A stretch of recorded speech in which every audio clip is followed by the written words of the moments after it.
This is the oscillator with two crystal filters that I described in my video Nerds85.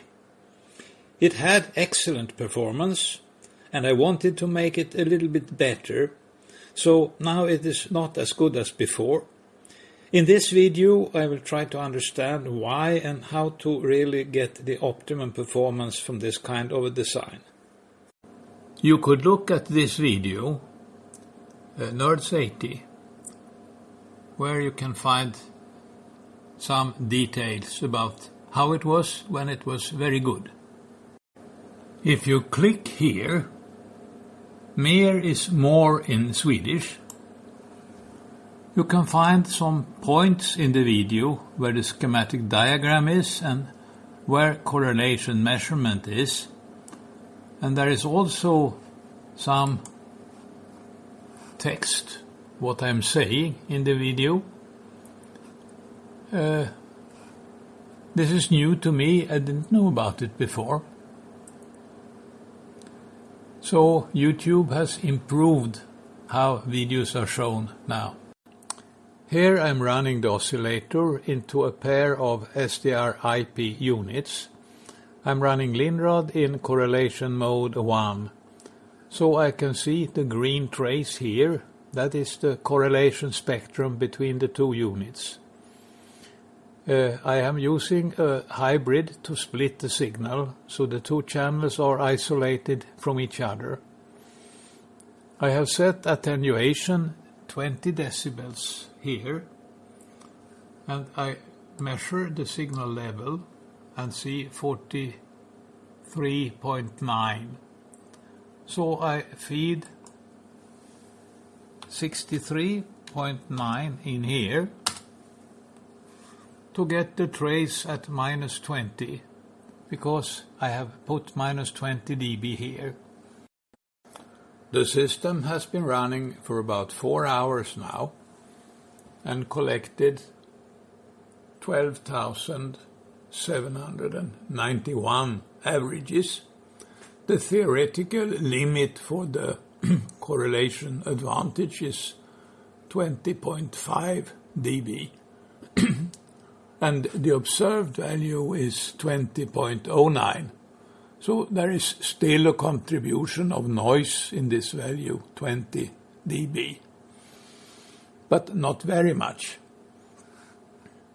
The white trace, the noise floor, the uncorrelated noise floor in each SDR-IP unit is minus 169.7 on the average.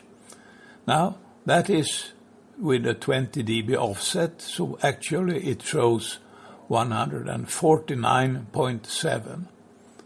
And the correlation advantage 20.1.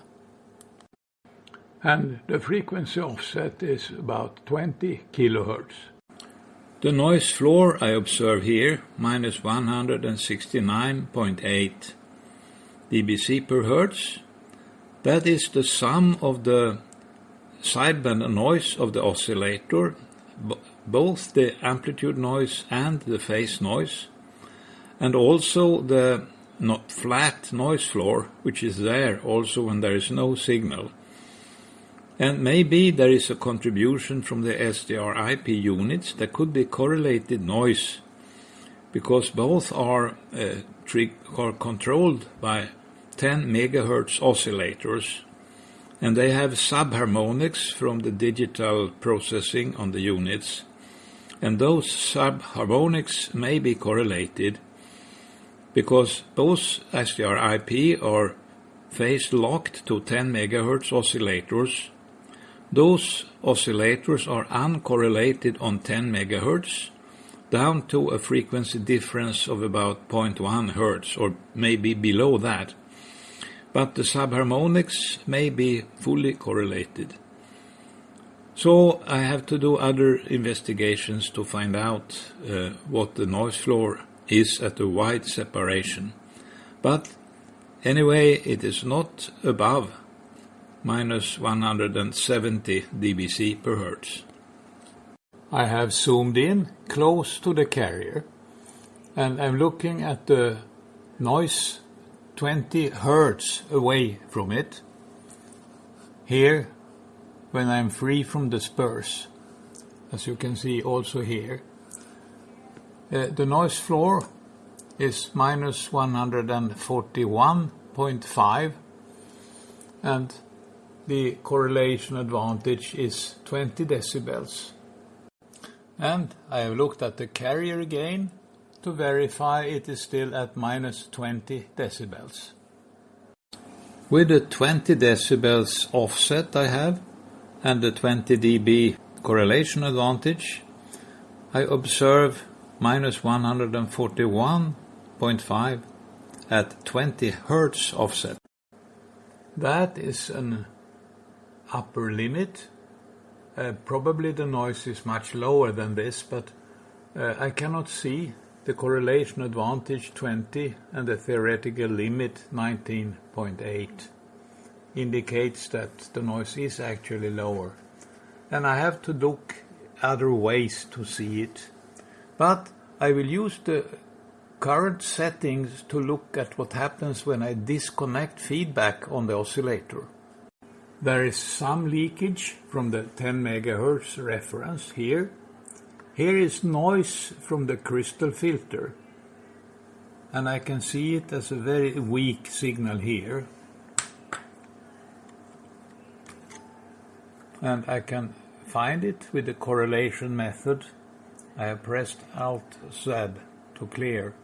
But what I can do now is to change the attenuation of the SDR IP, like that. And I have to wait for a while to make things clear. Now I can see the noise very much better because of the 20 decibels higher gain. The offset is still 20 Hz, but I have put 0 here, so I can read the noise level. Minus 159.1. And the correlation advantage is only 0.7 decibels. On the carrier frequency, I see minus 145.4 and 0.25 dB correlation gain. The flat noise floor, that is at 300 Hz offset, correlation advantage 7 decibels, and the floor is minus 168.4. At 20 kHz, the correlation gain is 6.7 and the noise floor is 168.7. This means the noise floor is really flat, the same at 300 Hz as at 20 kHz. Not very unexpected. I have connected this signal generator instead of the oscillator, and then I see on the screen this, and as it happens, the level here is 20 decibels, minus 20, as I have set this to minus 20. So this is the level that my oscillator gives when I'm testing it in this system. And according to the generator, this is 5.8 dBm. The oscilloscope is probably more accurate, 1.20 volts peak to peak into a 50 ohm input. I have been using a narrow bandwidth, 1 Hz only, and that makes things run really slow. So I changed that to 50 Hz now, to make things 50 times faster.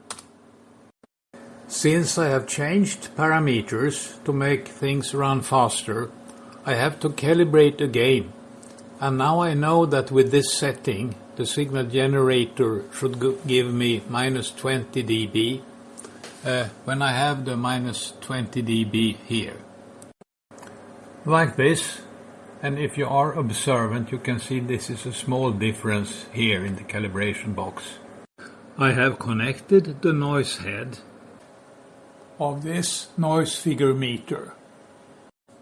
As expected, the noise AC is extremely low. Here I have minus 166, and on top of that minus 27 dB. I should expect zero, minus infinite, because what I'm measuring is the difference in noise power from a dummy load on the hybrid and the 50 ohm load of this noise head. So I will turn on noise current to bring the noise to the level where I observed before. Now with 0 here, and I read minus 168.2 and 7 dB correlation gain. That is the same as I observed before at 300 Hz offset, within 0.2 decibels or so. And I had to set the noise figure meter to 3.8 decibels. I have found the wideband noise at minus 175.4 dBc per Hertz. With the carrier at 4.8 dBm, I can compute then that the noise floor is at minus 170.6 dBm per Hertz. And the noise figure meter, it shows 3.8. From that, I can compute that the noise floor is minus 170.2. The difference is 0.4 dB, that's well within error limits. And in both cases, it's the excess noise. There is also the noise of a 50 ohm termination resistor that is room temperature and at minus 174 dBm per Hertz. Ideally, that resistor would be replaced by the input of a noiseless amplifier. So I will just talk about excess noise for the rest of this video. The thin line here, that's the measurement in nerds80. And here the curve, that is the noise that comes out from the unit now when running as an amplifier. There's no signal input. And it is shifted by 3 decibels because this represents the phase noise only. The noise I was measuring is the total noise, and since that is white noise, it's 50% amplitude and 50% phase noise when referenced to a carrier. Here the measurement in nerds80 is well below the noise floor. The signal level from the oscillator must have been higher when I was doing the nerds80 experiments. Here is the close range screen in correlation mode 2 with an M-Track quad as the sound card. I can see at 1 Hertz minus 124 dBc per Hertz. The amplitude noise is about 6 decibels lower. And I can see that at 150 Hertz the noise has to be below minus 167. And this is the phase noise. And it's the same with the amplitude noise. It is below minus 167 at 150 Hertz offset. The amplitude noise is about 6 decibels lower. With this sound card I can see phase noise up to about 10 Hertz, not higher, because of the internal noise of the sound card. So 10 Hertz is at minus 150. I plot the phase noise I have observed now, these numbers, and then I find something very interesting. The slope of this straight line is a little bit lower as it compared to before. So at 0.4 Hz they are nearly the same, but at 10 Hz the difference is 4 decibels. Here is the phase noise after 47 hours. I'm using the SDR-IP units in Linrad with correlation mode 2.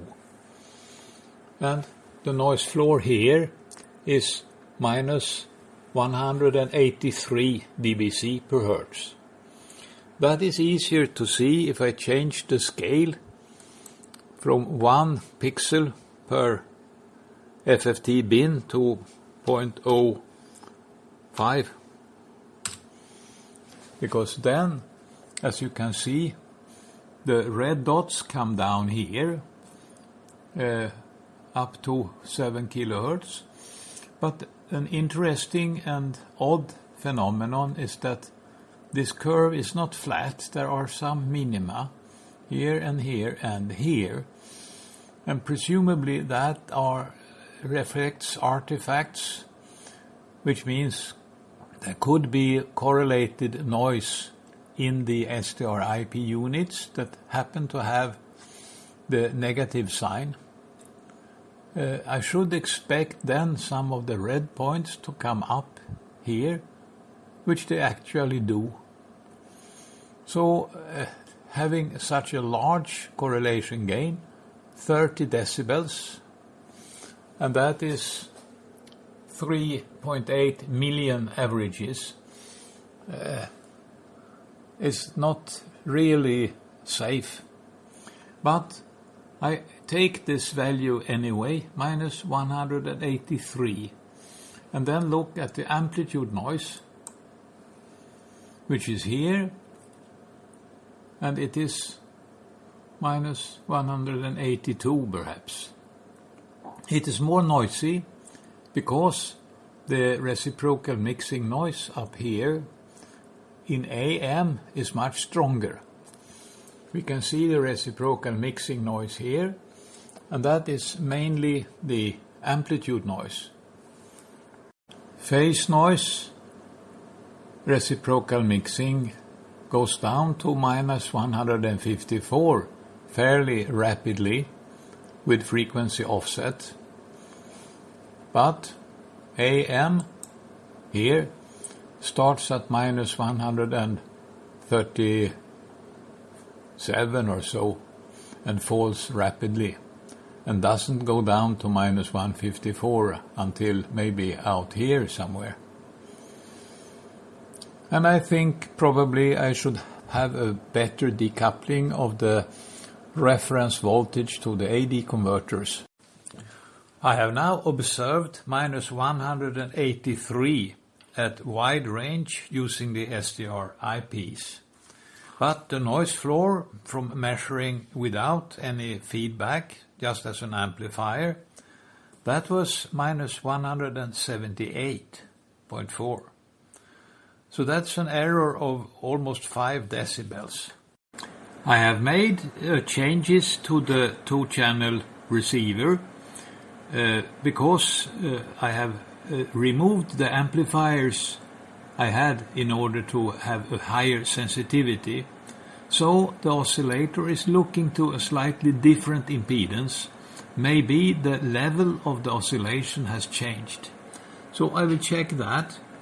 And I do that by looking at the amplitude margin. It is 1.05 decibels in channel 1. And then I connect the signal generator. To get the similar amplitude now, I have to change the level of the signal generator so it reads now plus 8.7 dBm. Not surprising, the noise comes outside the measurement window. I have to change the scale to see where this generator is. And here is what it looks like at 1 kilohertz, it is at about minus 100 dBc per hertz. This is 1.66 volts on the oscilloscope. This means that the amplitude is 1.38 times larger. That means 2.8 decibels. So I have to shift the noise that I measured without the carrier 2.8 decibels downwards. With the flat noise at minus 178.4, that's 3 decibels below the measured value, which was AM plus phase noise. And adding 2.8 to that gives me 181.2. And when I looked with the SDR eyepiece, now I found minus 183. So there is some little problem. I don't know exactly what it could be. I have disconnected the feedback and placed the dummy load here on the output and injected a signal on the input of the selective amplifier. And I have set 12 dB attenuation, and I'm using the Wenzel oscillator as the signal source. And then I see the same amplitude here as before, A minus 1.05, well, very close. And I see a reasonable sideband noise. I don't want to wait many hours, but already after 2 minutes I can see it is in the order of below minus 172 or so. The attenuator was actually set to 17 decibels, as you might have noticed, and the signal level I have then is 406 millivolts. I have set the network analyzer to provide a similar signal level, and I'm using still that attenuator so I can change the level of the signal into the network, into the unit I'm testing. And right now I have the level set like this, and the network analyzer is faulty, so I cannot set levels there. It is always running on the same power. Here is the frequency response with that specific input power. And here is the frequency response when I reduce the level by 10 decibels. And as you can see, the curves are different. If I look at the ratio, you can see here. So there is some heating of crystals and some problems. And I have to investigate the levels more carefully. What is the optimum for this amplifier? As a first step, I will optimize the input, this capacitor, to not degrade the Q more than just a little, and at the same time not make the input too insensitive. There is a 50 ohm resistor here which absorbs most of the power, but a little bit is going to go into the crystal. To do this, I put the input here, that's the output from the network analyzer, and then I look at the collector, loading it with 50 ohms. That means loading the crystal with a very low impedance in this point. This is what I see. Q is 1.173 million. I can try once more, 1.1725. So this is a fairly high Q. I save this in memory. I retune the input capacitor.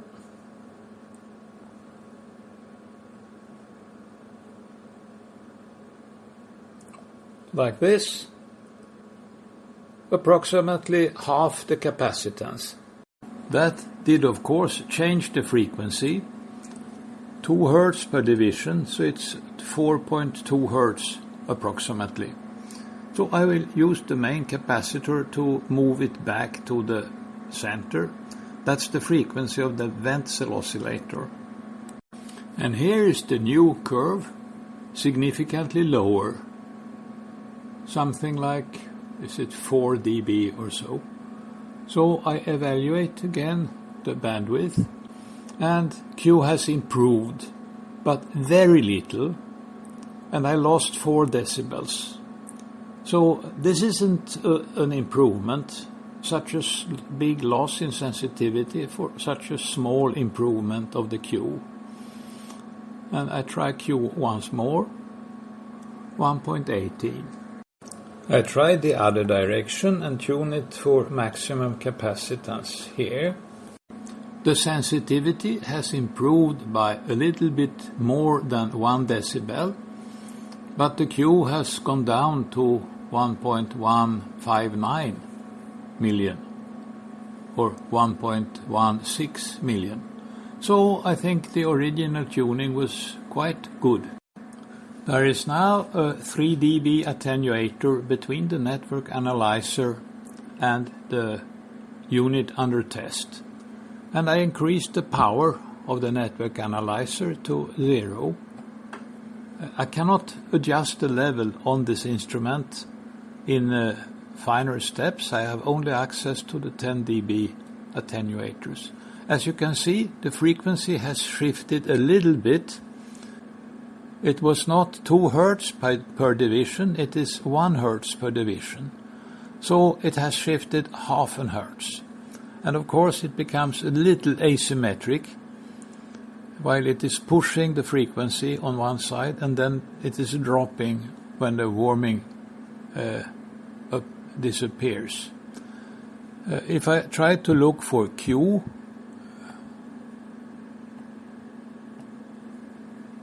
it doesn't change significantly. So I think this is approximately the maximum level that can be allowed. On the oscilloscope it is 1 volt peak to peak, and that is 2.5 milliwatt. So maybe plus 4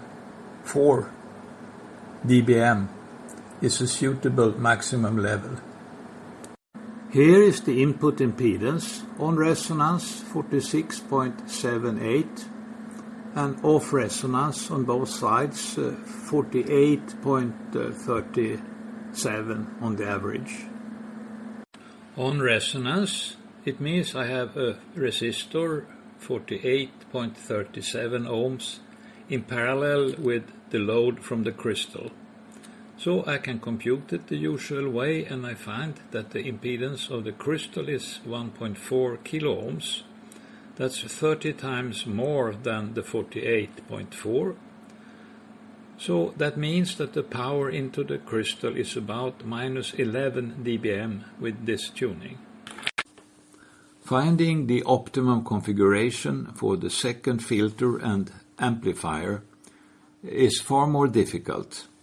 The Q of the filter is determined by the impedance that is placed in this point. These transistors have about 50 ohms on the source when running at normal currents. 2 of them provides 25 ohms here, and that doesn't give a very high Q for the crystal, regardless of the tuning here. More transistors in parallel will lower this impedance and make the Q higher. I have now installed 6 transistors. That's enough to get the full Q of the crystal itself. But as a consequence, the output impedance here becomes very high. And I will study some properties of this filter and try to figure out what will be the optimum to use. And I don't know yet, so we will see. To evaluate the filter, I have an input here, a link with 2 turns only on this core, and I look at the signal level on the drains with just a single PF and a short cable into the oscilloscope. And I have injected at the first input here 1 volt peak to peak, which I decided to be the maximum permissible level. And then I will find what is the level I have to inject in this point to get the same signal here, with some arbitrary configuration of these other things. As it turns out, I need to send 2 volts peak to peak into this port to get the same signal level here that I get when sending 1 volt peak to peak into this port. In both cases, the voltage refers to what I see on the oscilloscope when the oscilloscope is set to 50 ohms. Of course, the impedance here is probably far from 50 ohms, but measuring it this way, I should be able to inject here as if this was being used, but without the selectivity of this first amplifier. So sending maximum 2 volts into here, I can adjust the parameters of the filter and also try different configurations for the FETs to see how that affects the performance of the second stage only. Now I have a configuration with Q equals 1.125. It is 1 Hertz per division here. I changed the power level drastically by 20 dB and look at how the curve is changing. This is for the heating of the crystal. And it's about 0.5 Hertz, similar to the input filter. So this looks okay from a point of view of power levels. Here is the current configuration. The source resistor is now 10 ohms, and then the voltage from here to here is 722 millivolts, which means there is 12 milliamps for each transistor. Because N equals 6, I have 6 transistors in parallel. And the Q was 1,125,000. It's a K here. So it is in kilo units. And the load resistor here, which is connected now, is 50 ohms. So these transistors are loaded very heavily. Without any load resistor, Q is much lower, and I'm measuring it at a reduced power level by 20 dB. If I restore the normal input power for the crystal, like this, there is a considerable saturation. The FETs get saturated, I guess, and Q is degraded very much, but this is unacceptable. It will be nonlinear and so forth. I want to measure the impedance on the drains. To do that, I need to calibrate, and since the impedance is extremely high, calibration is very critical. I have a capacitor here, 22 nanofarads, which now is hanging free in the air. If I move it a little, like that, you can see that it is free. Just at the side of it, here, this is a ground wire. So I can connect it to the ground wire by moving it just a little, or to the connector by moving it just a little in the other direction. Here is the collectors, here are the drains, and here is ground, and now it's open. So I have open and shorted here, but I cannot put a 50 ohm resistor there.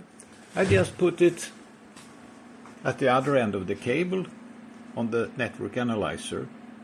On the other side of the low-pass filter I have, because the signal is rather ugly and I want to measure the amplitude with the oscilloscope. So this way I can do proper calibration. And I am setting the finest bandwidth. It will be a slow calibration, but that's the best I can do. The Schmidt chart is not very useful here. It shows 10 kilo ohms, and I can turn the marker and it goes up to 16 kilo ohms about on the sides of the resonance. It's better to look at the other format, impedance magnitude, and here we can see 10 kilo ohms on the resonance.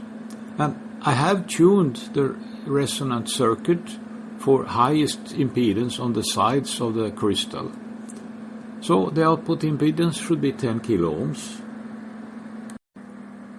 With a load on the drain of 5.6 kilo ohms, the level has reduced to half the voltage on the drain, while Q is now 981,000.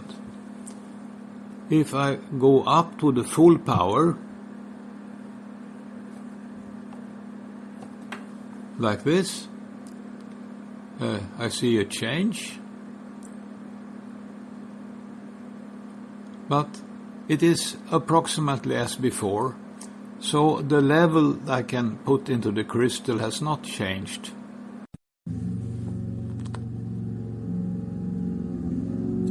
With 6 transistors, all of these experiments, and the source resistor 10 ohms, I have 12 milliamps in each transistor. Depending on the load resistor on the drains, I get different voltages out and different output powers. The measured output impedance was 10 kilo ohms, because that is determined by the current and the filter settings.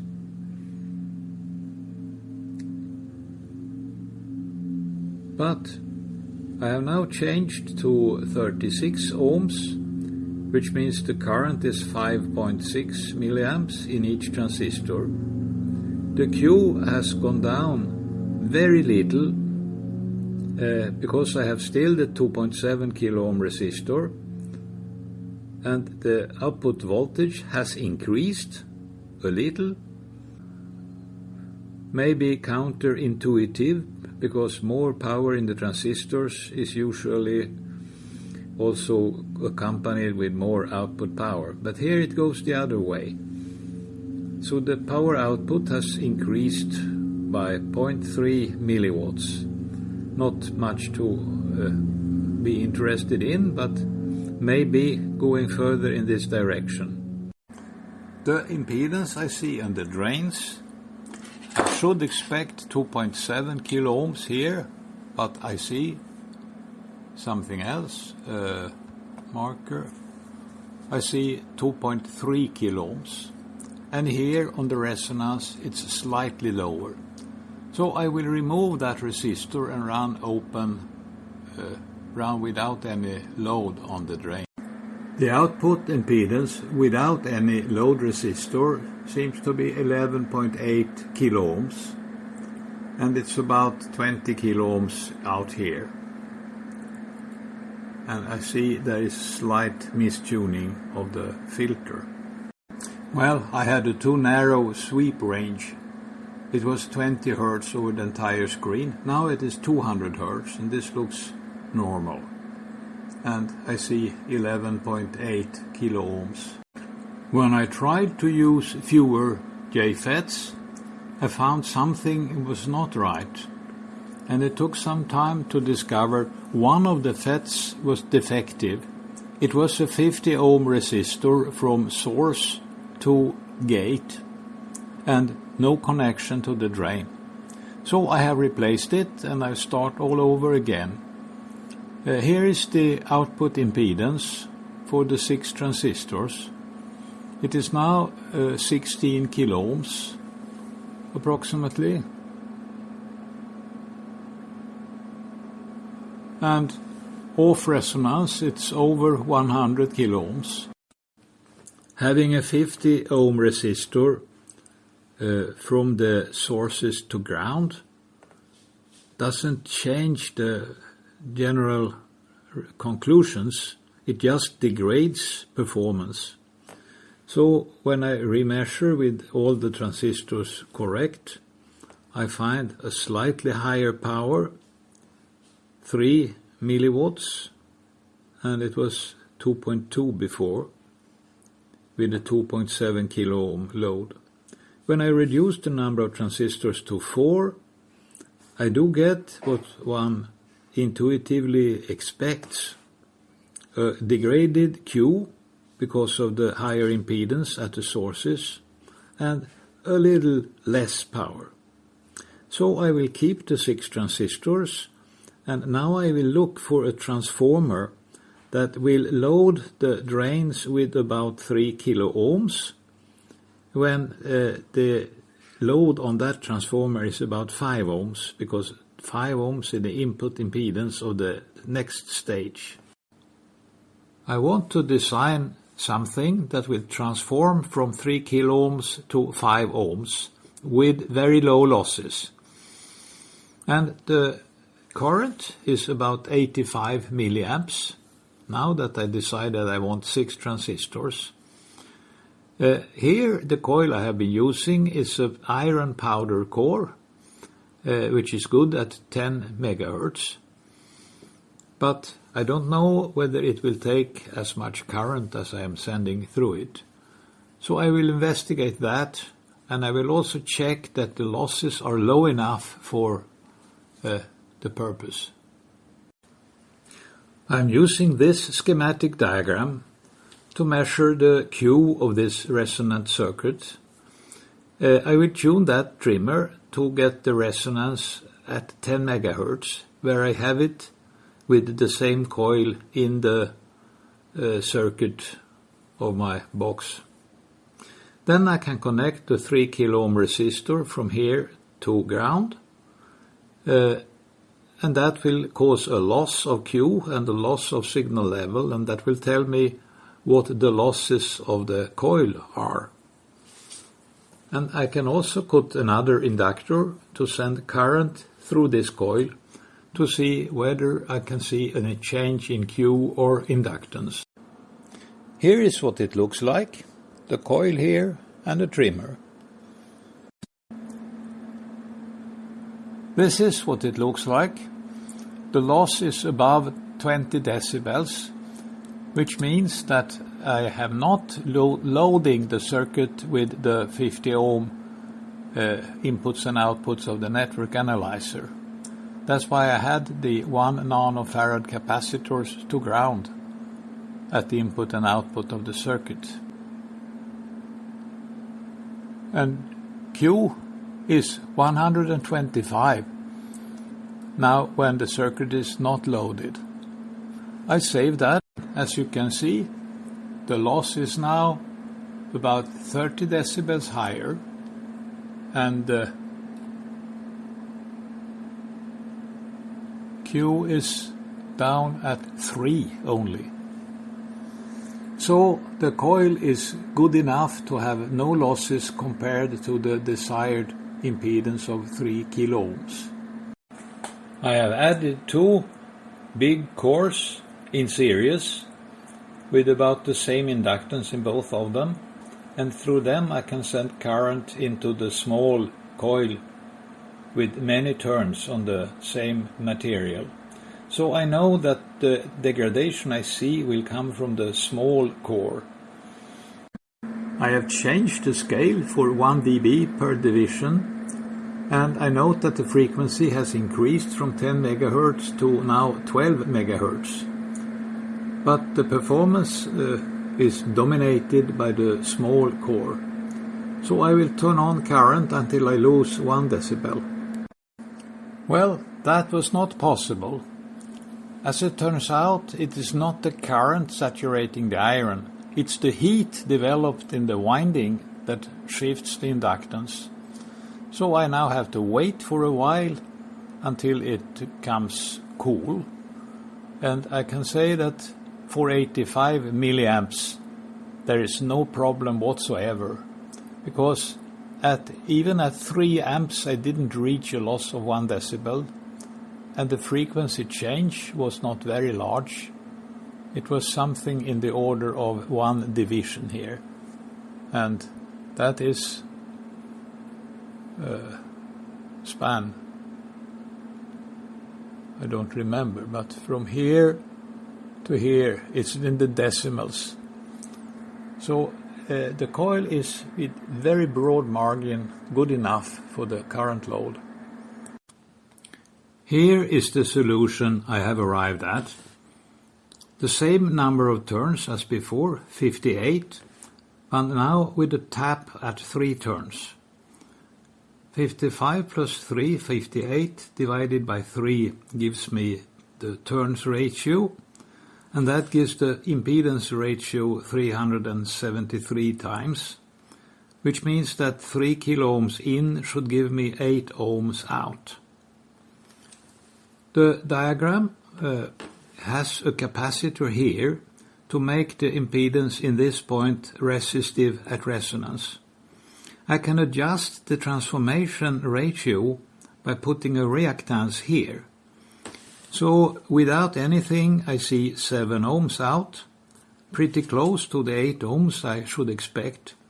With 330 pf I see 9 ohms, and 820 nanohenry I see 5 ohms. Now I want 5 ohms, so I start to do experiments with 820 nanohenry inductor at this point. Here is the transmission I see through the 1.8 pf capacitors when there is no load either on the low impedance or the high impedance side. And it's pretty similar to what I had before. Here is what I see on the high impedance side when there is a 5 ohm load on the low impedance side. Here is what I see on the high impedance side when there is a 5 ohm resistor on the low impedance side. I wanted 3 kilo ohms, I see 3.4 kilo ohms.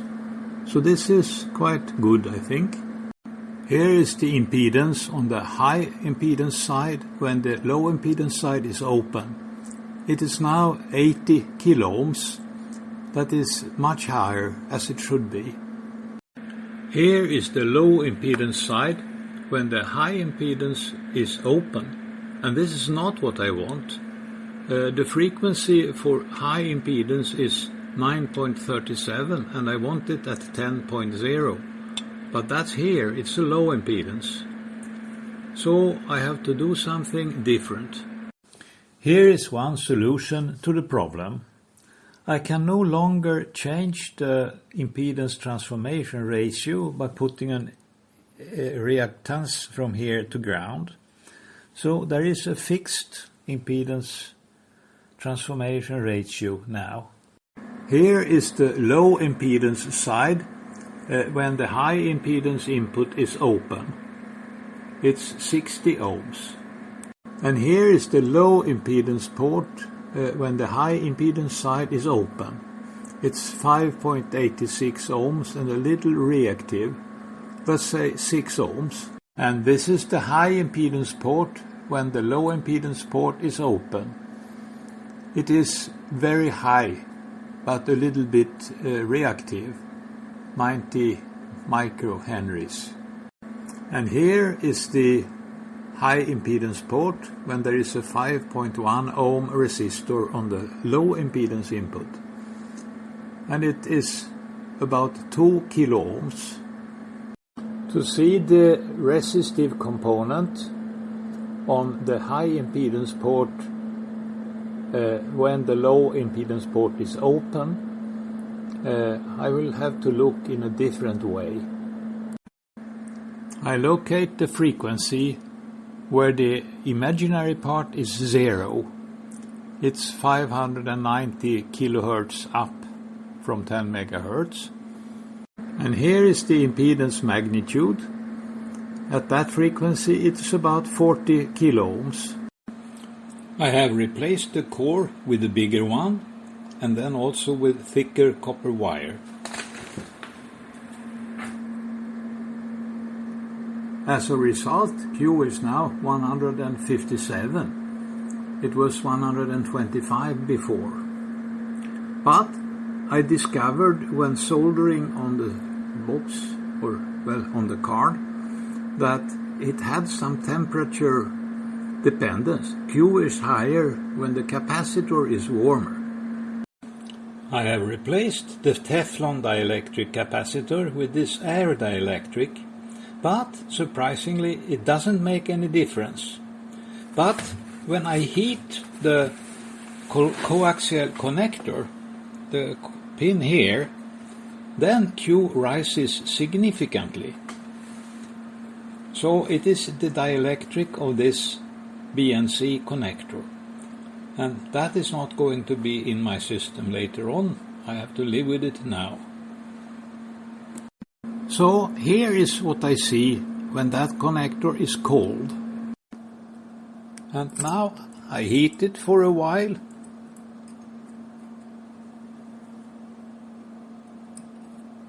So it is really hot.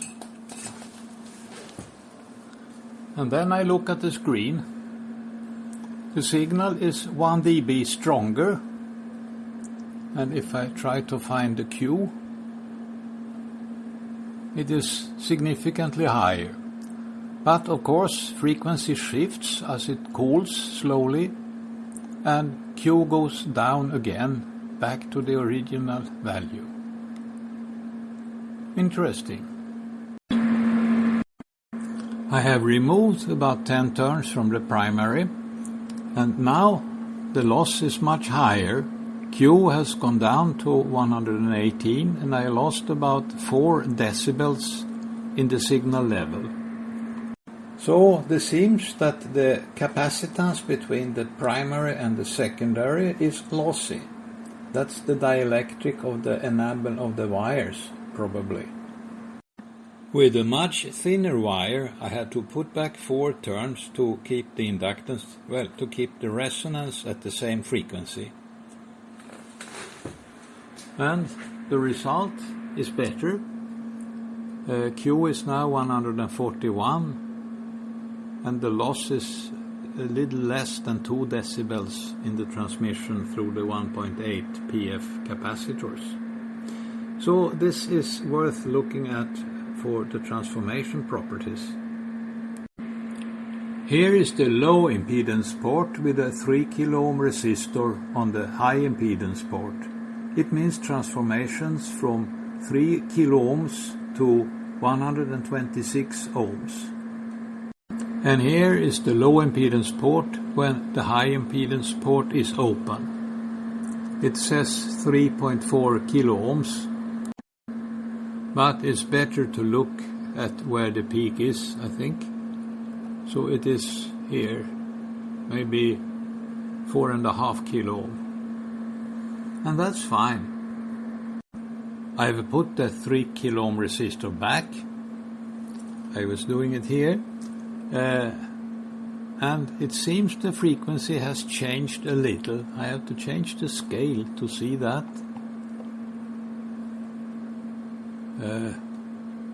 How much is that? 2 megahertz per division. It means about 200 kilohertz. I don't think that will matter. I have placed now 1.8 nanofarads in series with the output. And with the 3 kilo ohm resistor in place, I have placed the marker on the peak. And I see now 129 ohms. With the high impedance side open, I see much more signal. So I have to change the scale to maybe 2000 ohms. And resonance comes pretty close now. It is 2 megahertz per division, so it is about 50 kilohertz. But it has gone the opposite way as compared to before, so I need a slightly bigger capacitor. Well, the capacitor was 820 PF, not 1.8 nano. So I have put 1000 PF there instead, and I will move the marker accordingly. And then put back the 3 kilo ohm resistor to see how much the frequency changed. So this time the frequency did not change at all. And the impedance is 127.5 ohm for a 3 kilo ohm source on the high impedance side. A second transformer, 50 turns and 10 turns, will bring the impedance down from 127 ohms to about 5 ohms. Here is what I see on the low impedance port when the high impedance port is open, and it's about 180 ohms. With the 3 kilo ohm resistor in place, I see 5.5 ohm. This is pretty close to what I wanted. It means that the grounded base amplifiers with 5 ohm input impedance will have extremely small gain off resonance for the crystal filter. Here is the high impedance port when there is 5.1 ohms on the low impedance side. This means that the FET amplifier will be loaded by 2.2 kilo ohms in series with 1 kilo ohm imaginary. I think that will give a good cue on the crystal. I can't change the number of turns on the transformers now to optimize, because it's a compromise between bandwidth and gain. The losses of the second transformer has reduced Q to 138, and I lost nearly 2 decibels in transmission through the 1.8 picofarad capacitors. This is not a high loss, so it will not contribute much to the noise of the second amplifier. Here is the phase noise of the oscillator when I put that 2-transformer impedance transformation into the oscillator. And I see 122 dBc per hertz at 1 hertz offset. What I see is not very encouraging. 122 here, and the remaining points come like this. And I have seen before this line, but that was long ago. Now the limiting diodes for the feedback are Schottky diodes now, which means that the power level is fairly low. I will replace those with other diodes to get a higher power in the oscillator, to see in what way that affects the phase noise. With silicon diodes rather than Schottky diodes for the limiting stage in the oscillator, I see something fairly unexpected. Noise has increased. It is now minus 119, but here it crosses the imaginary part, and at 4 Hertz it's minus 148, and well below the imaginary part, so something is wrong. And here it comes negative, so it is certainly something going wrong with the test system. The signal level is 6 decibels higher than before. Now when I look at the amplitude noise, I see something unusual. In channel 2, the red trace, there is a lot of amplitude noise at low frequencies. So this is not what I expected. I have placed 12 decibels of attenuation on the output of the oscillator. That should normally not change the noise spectrum that I see, but in this case it does indeed. The phase noise now is minus 124 at 1 Hertz, minus 132 at 2 Hertz. And when I look at the amplitude noise, this is what I see. And so I have 126 and 132. And here I had 124 and 132. 2 decibels more amplitude noise in channel 2. So for some reason the difference between the channels has changed a little. This is what I see now. Here there is a significant improvement, but here there is not. Here are the two situations. One is without that attenuator. The oscillator now has 6 decibels more power than it had before. So I had to increase the attenuation here from 9 to 15 dB. And this was very noisy, sideband noise rather high. Here with the 12 dB attenuator here, I had to have only 3 decibels on these attenuators to get the same signal level into the 2-channel receiver, and this was much better.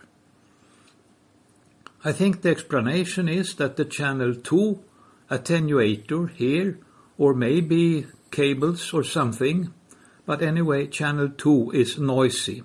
It has amplitude noise, and this amplitude noise will make a variation in the load, the impedance at this point. That will be seen by the oscillator as a variable load resistance, small noisy variations.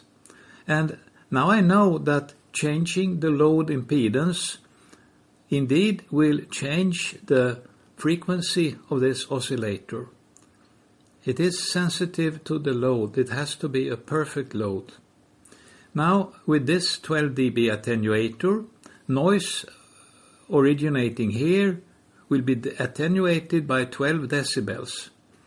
And it's a different setting on the stepped attenuator here as compared to here.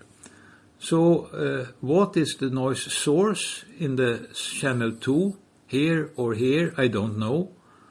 But there is something and I can investigate it. But to start with, I will see if I can change the oscillator to be less sensitive to load changes. Here is the baseband graph when the 50 ohm resistor is not there. And now I put the dummy load in place.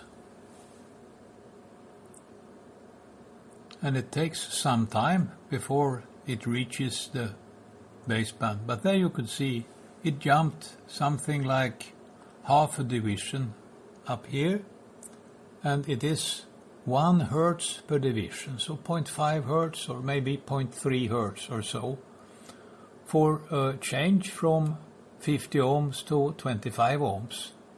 So it doesn't look very sensitive, but it seems to be important. Now I can magnify this easily by not looking at the signal itself, but by looking at some overtone, maybe out here or so. These are overtones of the audio frequency. So I still have the resistor in place, and I see here a signal. And then I disconnect the 50 ohm load here.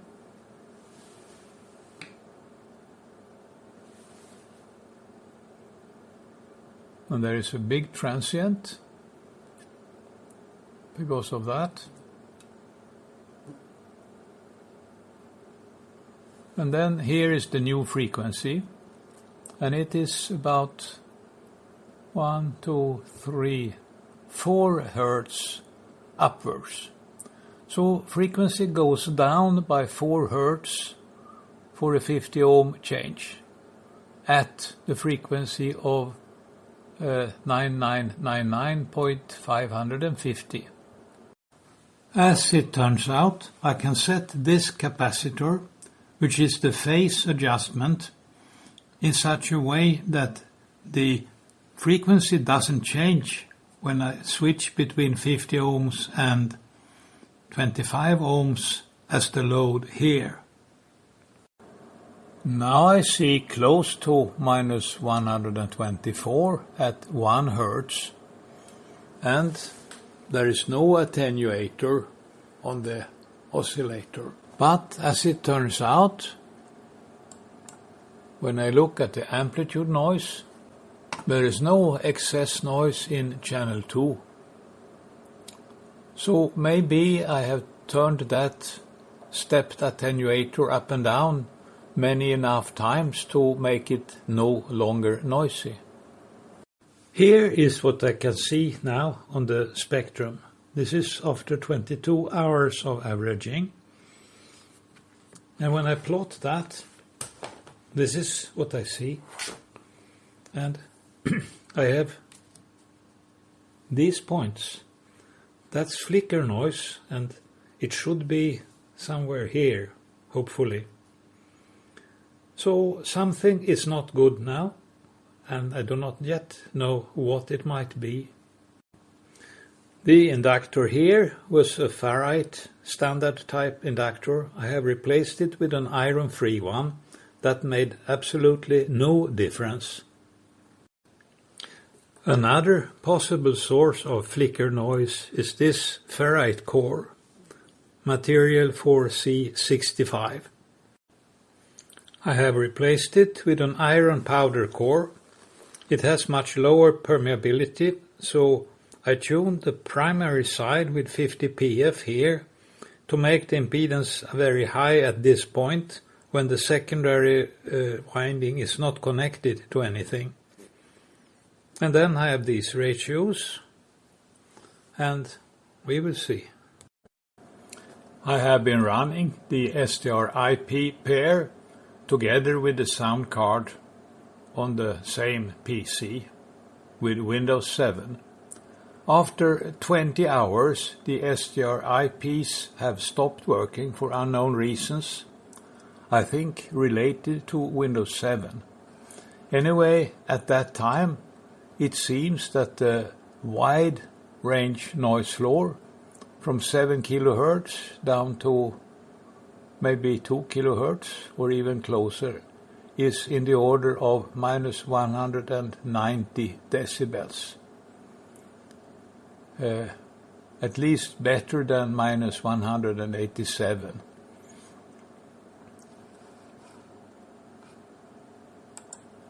The sound card gives performance like this: 124 at 1 Hz, and here minus 148 at 10 Hz.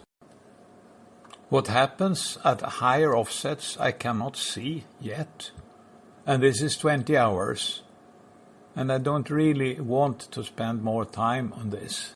The highest offset I can read at the with the sound card is 20 Hz, and that is minus 154. Here is what it looks like in numbers when the ferrite is removed, and this was when it was in place. When I plot the points, I see clearly that the slope here is a little bit steeper. And then comes the flicker noise, and it is 4 decibels lower, starting at about 5 Hz, and how high I don't know, but I expect the flat floor to be somewhere around minus 190 or so. So it should reach out to 3 or 4 kHz. Knowing that replacing this transformer from 4C65 ferrite material to material number 6 of iron powder, that this reduces the flicker noise by about 4 decibels, it becomes natural to also replace this ferrite transformer, which is the same ferrite material 4C65, and put the same kind T50 material 6 in that position. The phase noise very close to the carrier is clearly a little better now, 125.5 or so at 1 Hz and minus 116 at half an Hz. At 10 Hz it's still minus 148. The frequency difference between my reference oscillators and the unit under test is only 31.5 Hertz or so. I will try to set the frequency separation a little bit bigger so I can see a little bit further away, avoiding the noise that is at the center. That means at DC for the sound card. With an iron powder core here, replacing the 4C65 ferrite, I see a big improvement very close to the carrier. At 0.5 Hertz I see 116 dB. It was minus 113 before, so it's a 3 dB improvement. At 1 Hertz it's only a single dB, and then there is no difference at higher offsets. It's within measurement accuracy.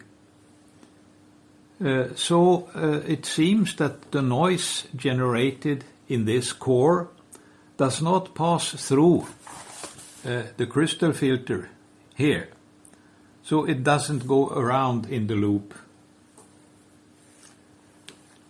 And the noise from this transformer, it goes right out into the test system.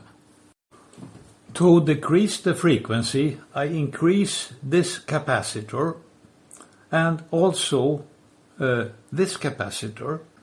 That reduces the impedance at this point, which means I have to increase this capacitor as well as this one. And I'm looking at the same time at the transmission through the whole thing to make sure that they are still tuned to the same frequency, this crystal and that crystal. The frequency is reduced by about 6.5 Hertz. This spur was previously at 31.5. So noise is a little bit lower now at 20 Hertz. But when I look at the values I can read at 10 Hertz, for example, it says minus 146. And I had minus 148 before. That's a bit disturbing. Also, on the very close range at 0.5 Hertz, there is a small loss. It is now minus 115, and I had minus 116 before I changed the frequency. And 1 Hertz minus 125, and that's the same. The phase noise above 100 Hertz is now strong enough to be easily readable with the equipment I have, and this already after 17 hours.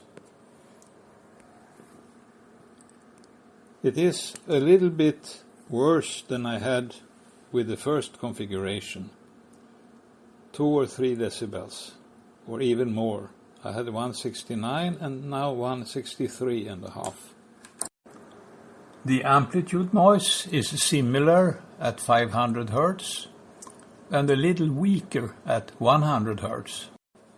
And here you can see phase noise in yellow and amplitude noise in white in the bottom traces. And on top you can see the correlation between the modulation types. The yellow traits is the out of phase component of the phase modulation and the amplitude modulation, and you see the correlation is almost -1. So it means amplitude noise and phase noise are the same. Phase shifted 90 degrees in one or the other direction. I don't remember which is positive or negative here, but it doesn't matter. It tells me the source of the problem is amplitude modulation somewhere, flicker noise, probably not in the cores anymore. Maybe the signal level is a little bit too high now. It is 1.5 decibels stronger than when the oscillator was running in the previous configuration. This is what the feedback signal looks like now. The silicon diodes cut very distinctly. There are 2 ways to reduce the level. I can reduce the capacitors that give the transmission through the crystal filters, or I can put Schottky diodes instead. Here is what happens. This is Schottky diodes, silicon diodes. So I try first to see what happens with the Schottky diodes. At 0.5 Hz I see a significant degradation. It's minus 113 now. It was minus 116 at the best. But already at 1 Hz I have minus 125. And that is the best I have seen so far. And then at 5 Hz it is 143.5 or so. And that is better than what I have seen before. At large frequency offsets, the result is still pretty uncertain because of the poor statistics. But 29 hours have elapsed, so I will not wait anymore for this. A very small loss at 0.5 Hz might be associated with a lower effective Q from the two filters because of the larger coupling capacitor. Then at some more separation the result is the same, and then gradually better and better. And down here about 10 decibels better. So I can conclude the lower power produces less amplitude noise in the amplifiers and iron cores or whatever after the second crystal, while probably the effective Q I have is a little bit degraded. There is another alternative. Rather than limiting hard with the Schottky diodes, I can put back the silicon diodes and reduce the gain of the amplifier until I get the same power output. Here is the frequency response of the oscillator in its current version. From input to the feedback output, but the signal level is low, so there is no limiting in the diodes.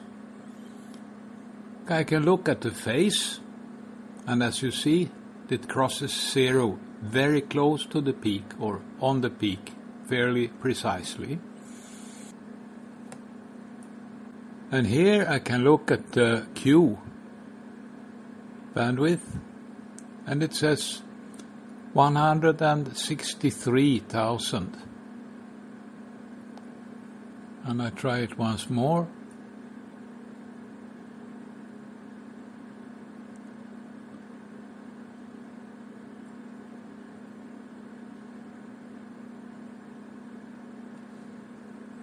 Or 165,000. It varies a little bit. There is some noise on this signal. Now it is running as an oscillator, and the output goes to the 50 ohm input of this oscilloscope.